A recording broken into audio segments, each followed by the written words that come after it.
तो अभी जस्ट मैंने सोनी लिव पर आई फ्रीडम एट मिडनाइट को देखकर कंप्लीट किया है, और इस सीरीज़ को कंप्लीट करने के बाद जो सबसे पहला थॉट अगेन मेरे दिमाग में आया वो ये है कि इट्स अ ब्रिलियंट सीरीज़।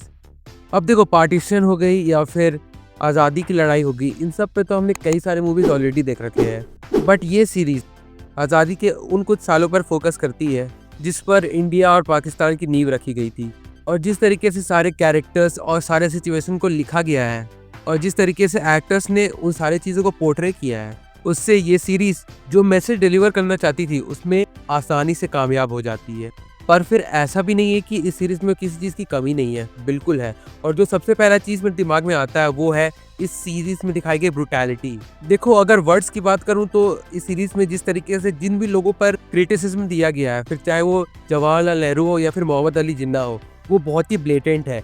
लेकिन उसके अलावा जितनी भी चीज़ें मतलब इन दी सेंस ऑफ वायलेंस दिखाई गई है, उसे देखकर हमारी रूह कांप जाए वैसा बिल्कुल नहीं था। वायलेंस वाले सीन्स को बस ऊपर से दिखाकर छोड़ दिया गया था। अगर इस चीज़ पर मेकर्स और ज़्यादा फोकस करते जैसे सरदार उधम में किया गया था, तो ये सीरीज़ ऑडियंस पर उस सेंस में भी एक बहुत ही भारी छाप छोड़कर जाती, बट वैसा हुआ नहीं।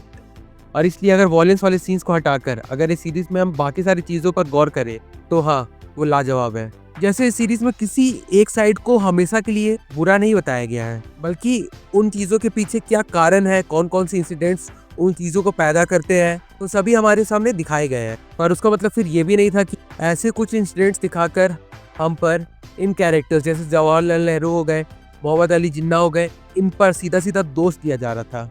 बिल्कुल वैसा नहीं था, बल्कि इन सारी चीज़ों को हिस्ट्री से जितना ज़्यादा उठाया जा सकता था उतने अच्छे तरीके से उठाकर उन्हें लिखा गया है। और ये सीरीज देखकर साफ साफ समझ आता है कि इसमें कितनी भारी रिसर्च की गई है। लेकिन उसका फायदा क्या? IMDb पर इसे अभी तक 1000 वोट्स भी नहीं मिले हैं, और शायद ही कोई बड़ा यूट्यूबर या फिर कोई बड़ा फिल्म क्रिटिक इस वेब सीरीज के बारे में बात कर रहा है। और सेम ऐसा केस आज से कई साल पहले मैंने तब देखा था जब स्कैम 1992 रिलीज हुई थी। सेम उस सीरीज के साथ भी इसी तरीके का रिसेप्शन देखने को मिला था, बट इवेंचुअली उस सीरीज ने लोगों को अपने तरफ अट्रैक्ट किया and today it's a sensation. तो मे भी हो सकता है फ्रीडम एट मिडनाइट भी उसी तरह धीरे धीरे ही सही प्रेज हासिल करने लगे।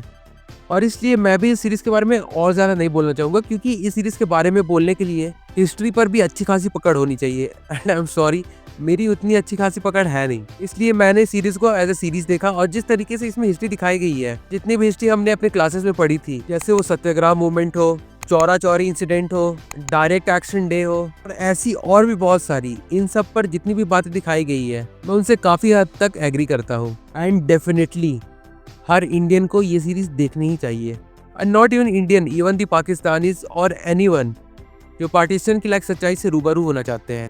So do give it a watch if you have time, and trust me, you want be disappointed. और ये सीरीज बहुत ज़्यादा बड़ी भी नहीं है, इसके 1 सीज़न आए हैं और हर एपिसोड की ड्यूरेशन अराउंड 45 मिनट्स है। So you can easily check this one out. और अगर आपने ये सीरीज़ देख ली तो आपको ये कैसी लगी कमेंट करके ज़रूर बताइएगा। बाकी फिर चलिए मिलते हैं बहुत जल्द एक और नए वीडियो के साथ। तब तक के लिए बाय।